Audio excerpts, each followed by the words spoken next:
Hi everybody.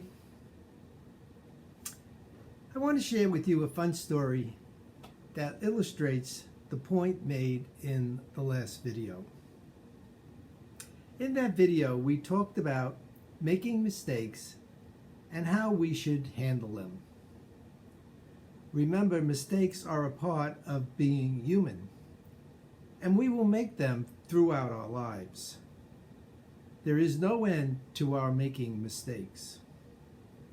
A key thing, though, when we make the inevitable mistake, was to not let the mistake define us.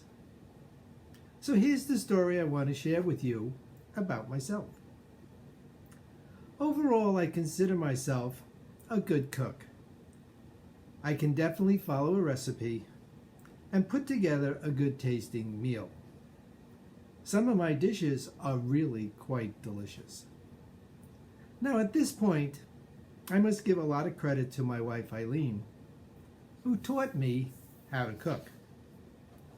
She showed me her tricks and techniques and how to follow recipes, and most importantly, she was very patient with me. Throughout my learning process, her firm instruction was to always read the recipe more than once. Now back to my story. Yesterday I made dinner. It consisted of a salad with tomatoes and gorgonzola cheese, a cheese and bacon quiche for the entree, and rice pudding for dessert.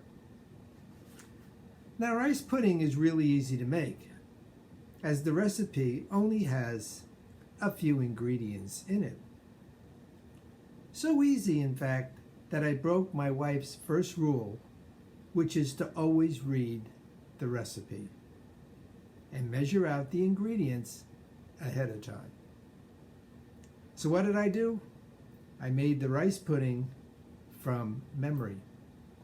Why not? It was so easy to make. So off I go, making the rice pudding. Just at the end of the mixing, I realized I forgot to measure out the sugar. No problem. A quick reach into the cabinet, and the sugar went into the mixture. A few more stirs, and onto the stove. All done. Nothing to it. But not so fast. When the rice pudding was done, I gave it a sample tasting. It tasted terrible. I realized that I used the salt instead of the sugar. So into the garbage went the rice pudding. No dessert for dinner. So there it is. I made a mistake. So my question to you is, based on how the rice pudding came out, should I now view myself as a bad cook? Of course not. Mistakes happen in life, even in cooking. I am still a very good cook who just happened to have made a mistake with the rice pudding. The mistake does not define me.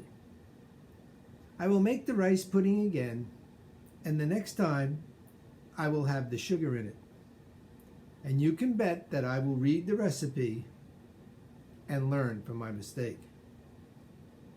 So the end result is, I am still a good cook who made a bad rice pudding. One of those shots that Michael Jordan told us he missed 9,000 times.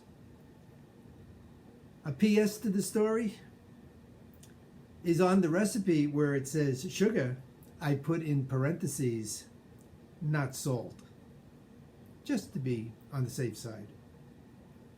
Another PSS, the cheese and bacon quiche came out great.